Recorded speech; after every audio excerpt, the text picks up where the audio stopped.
বাক্সা জিলাত বিটিচি চৰকাৰ তথা বিপিএফ দলৰ কেন্দ্ৰীয় কৰ্ণধাৰ সমিতিৰ সভা।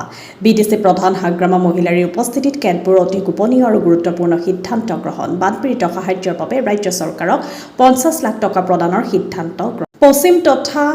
পশ্চিম অসম তথা বিটিএডি এলেকাধীন চৰকাৰৰ লগতে শাসনাধিষ্ঠ বিপিএফ দলৰ কেন্দ্ৰীয় কৰ্ণধাৰ সমিতিৰ এক সভা বাক্সা জিলাৰ সাংস্কৃতিক প্ৰকল্পৰ প্ৰেক্ষাগৃহত অনুষ্ঠিত হয়। আৰু বিপিএফ দলৰ কেন্দ্ৰীয় সভাপতি তথা বিটিচি প্ৰধান হাগ্ৰামা মহিলাৰীৰ সঞ্চালনাত অনুষ্ঠিত উক্ত সভাত কেন্দ্ৰীয় কৰ্ণধাৰ সমিতিৰ সম্পাদকক উদ্দেশ্যে ব্যাখ্যা কৰে। সভাই অতি গুৰুত্বপূৰ্ণ কেতবোৰ বিষয়ৰ ওপৰত খৰচি মাৰি আলোচনা কৰি কেইবাটাও সিদ্ধান্ত গ্ৰহণ কৰে বুলি জানিব পৰা গৈছে। ইয়াৰ উপৰিও সাম্প্ৰতিক উজনি অসমৰ প্ৰলয়ংকাৰী বানপানীত ক্ষতিগ্ৰস্ত বানপীড়িতসকলৰ সাহায্যৰ বাবে বিটিচি চৰকাৰৰ পৰা অসম চৰকাৰলৈ 50 লাখ টকাৰ চেক প্ৰদানৰ সিদ্ধান্ত গ্ৰহণৰ লগতে কেন্দ্ৰীয় আৰু ৰাজ্য চৰকাৰৰ পৰা প্ৰাপ্য ধন আদায়, নিবনুৱাৰ নিযুক্তি সংস্থাপন, উচ্ছেদৰ ভূমি প্ৰদান, পূৰ্বৰ প্ৰমোদ বড়ো চৰকাৰৰ দিনত ভুৱা নিযুক্তি বৰ্খাস্তকৰণ আদি অতি গুৰুত্বপূৰ্ণ সিদ্ধান্তৰ প্ৰস্তাৱ গ্ৰহণ কৰে। উক্ত সভাত সহকাৰী মুখ্য কাৰ্যবাহী ৰিহন দৈমাৰী, মন্ত্ৰী চৰণ বৰা, বিধায়কসকলৰ লগতে অন্যান্য দলীয় শীৰ্ষ নেতৃবৃন্দসকল উপস্থিত আছিল বুলি বাতৰিটোত প্ৰকাশ পায়। বঙাইগাঁৱৰ পৰা ষ্টাফ ৰিপৰ্টাৰ প্ৰফুল্ল কুমাৰ দাসৰ ৰিপৰ্ট, নিভাজন। বহুত বিষয়া মানে কিছুমান কথাটো কোৱা নাযায়তো, সব কথাটো কোৱা নাযায়। মুঠতে আমি বহুত চিৰিয়াছ এজেণ্ডা লৈ পেলাই বহুত এজেণ্ডা আমি আলোচনা কৰিছোঁ। সব কথা আমি ডিছকাছ কৰিব নোৱাৰে, ভালে আলোচনা হৈছে। আৰু এনে আমাৰ হাইলাইট কৰিব লগাটো হ'ল যেনিবা আমি বিপিএফ দল হিচাপে এই ছামাৰ ভেকেশ্যনত আমি কোচিং কিছুমান ডিষ্ট্ৰিক্ট ৱাইজত কোচিং কেম্প খুলিছিলোঁ ছাত্ৰ ছাত্ৰীসকলক লৈ। এতিয়া আমি ইহঁতক যিহেতু ছামাৰ ভেকেশ্যনটো শেষ হ'বলৈ কৈ আছে, ক্লজিং চেৰিমনি ডিষ্ট্ৰিক্ট ৱাইজত কৰিব লাগে, এইটো আমি ডিচিশ্যন লৈছোঁ।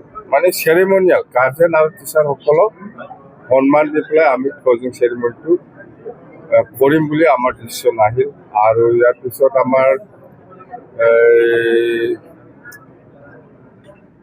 ভাল ভাল এজেণ্ডা লৈ আমি আলোচনা কৰিছিলোঁ। ক'ব নোৱাৰে না, কিছুমান কথাটো কোৱা নাযায় না। মুঠতে ভাল বিটিচিৰ সকলো জাতি জনগোষ্ঠীক কেনেকৈ আমি লৈ কাম কৰি যাওঁ সেইবিলাক বিষয় লৈ আমি আলোচনা কৰিম। মুঠতে ভাল ভাল এজেণ্ডা আছিল, আমি ক'ব নোৱাৰে কিছুমান। আপোনালোকে একটা হ'ল আপাৰ আছামত খুব চিৰিয়াছ মেটাৰ হৈ আছে ফ্লাডত। তো আমি দলৰ হৈ পেলাই এই কেইদিনৰ ভিতৰতে আমিতো ইমান দূৰত যাব নোৱাৰে, সেইকাৰণে আমি 50 লাখ টকাৰ চেক চিফ ৰিলিফ ফাণ্ডত দিব লাগে বুলি আমাৰ PMPত আলোচনা হৈছে। আমি এইটো দিম, 50 লাখ টকাৰ চিএম ৰিলিফ ফাণ্ডত সেইটো আমি দিম। আৰু এনেকুৱা আৰু আছে। হয়, আমি জানো, আমিও দুখিত। যেনেকুৱা পৰিৱেশ হৈছে খুব বেয়া। আৰু অসম চৰকাৰ হিচাপে আমি যিখিনি দেখি আছোঁ, যিখিনি অফিচাৰসকলৰ পৰা আৰম্ভ কৰি যিখিনি দায়িত্ব লৈ পেলাই কাম কৰিব লাগে সেইটো কৰি থকাটো মই দেখিবলৈ পাইছে। আৰু বহুত NGO, বহুত দল সংগঠন জড়িত হৈ আছে যিমান পাৰে সহায় কৰিবৰ কাৰণে। কিন্তু আমি ইয়াত আমিও যদি যাব পাৰিলে ভাল আছিল। যেন হওক, আমি দল হিচাপে চিফ মিনিষ্টাৰ ৰিলিফ ফাণ্ডত আমি 50 লাখ টকা চেক দিব ওলাইছোঁ। এই 2 দিনৰ ভিতৰত আমি দি দিম। আগতে এনেকুৱা বান দেখিছিল নে? আপাৰ আছামত মই এনেকুৱা দেখা নাই। লোৱাৰ আছামত হয়, লোৱাৰ আছামত হয়। শ্ৰীৰামপুৰ গেটত বিপিএফে দাদাগিৰি টেক্স লয়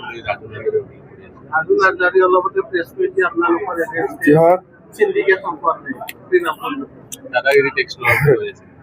এইবিলাক মই সেইদিনাই কৈছোঁ, আপোনালোকৰ ইয়াতে কৈছোঁ মই। এইটো কিবা ডিপাৰ্টমেণ্ট হয় নেকি? এইটো কিবা ডিপাৰ্টমেণ্ট? এইটো কি ডিপাৰ্টমেণ্ট? ডিপাৰ্টমেণ্টৰ কথা শুনা। তো ডিপাৰ্টমেণ্ট যদি নহয় আমি কেনেকৈ কাম কৰিম ইয়াত? যদি ডিপার্টমেন্টে নহয়, ডিপার্টমেন্ট হলে বেলেগ কথা। কি সিন্ডিকেট, কি শ্রীরামপুর, এগুলো কি ডিপার্টমেন্ট? আমার ট্রান্সফার ডিপার্টমেন্ট 40টা ডিপার্টমেন্টের উপরে আমি কাম করে আছি। আমার শ্রীরামপুর ডিপার্টমেন্ট নাই, সিন্ডিকেট ডিপার্টমেন্ট আমার হাতত নাই। যদি থাকিলে হয়, করিলে হয়। কোনে চলাই আছে স্যার? আমার হাতত ট্রান্সফারে নহয়, কোনে চলাই আছে, যিসকলে অসম চৰকাৰ চলাই আছে না কোন চলাই আছে মই নাজানো। কিন্তু শ্ৰীৰামপুৰ ডিপাৰ্টমেণ্ট নাই, সিন্ডিকেট ডিপাৰ্টমেণ্ট মই দেখিবলৈ পোৱা নাই। যদি থাকিলে হয় মই ক'ব পাৰিলে হয়। ডিপাৰ্টমেণ্টে নহয়, কি ডিপাৰ্টমেণ্ট এইটো? কিবা ডিপাৰ্টমেণ্ট হয় নেকি? ডিপাৰ্টমেণ্ট থাকিলে মই কৰিলে হয়। কি শ্ৰীৰামপুৰ গেট, কি সিন্ডিকেট, এইটো কি ডিপাৰ্টমেণ্ট হয়? কি ডিপাৰ্টমেণ্ট এইটো? মোক দিয়কচোন, যদি ডিপাৰ্টমেণ্টে হয় মোক দিয়ক, তেতিয়া মই চলাম। ইণ্ডাষ্ট্ৰী আছে ইয়াত, আপুনি চাকৰি দিব পাৰিব? কি ইণ্ডাষ্ট্ৰী আছে ইয়াত? বিটিছে নিব। সব মানুহে চাকৰি নাপায়, সব মানুহে চাকৰিও পায় বুলিও ইমান কিবা নহয়। সেইকাৰণে আমি ল'ৰা ছোৱালীসকলক যিমান পাৰে সেইদিনা আমি 2 লাখ টকা দি পেলাই কিবা একটা সংস্থাপন কৰিব পাৰে নেকি, সেইটো মই কৰিছোঁ আৰু কৰিব। চাকৰি ইমান বহুত ল'ৰা ছোৱালী আছে আজিৰ দিনত, ডিষ্ট্ৰিক্টে চাব ডিভিজন গাঁৱে হিচাপ নাই। বহুত ল'ৰা ছোৱালী ভাল শিক্ষিত মানুহ আছে, কিন্তু চবে চাকৰি পোৱাটো অসম্ভৱ, এইটো চবে বুজি পায়। সেইকাৰণে আমি সেইবিলাক কিবা একটা দি পেলাই কিবা একটা কামত লগাব পাৰে লাগে। সেইকাৰণে আমি সেইদিনা 2 লাখ টকা দিয়া সমাপ্ত হৈ আছে। তদন্ত কৰি আছে, কোনোবাটো নকল। হায়াৰ ছেকেণ্ডাৰী BA পাছ হ'ব লাগে, হায়াৰ ছেকেণ্ডাৰী মানুহকে চাকৰি দিছে, এইটো নকল নহয়। তেতিয়ালৈকে বাতিল কৰিব স্যাৰ?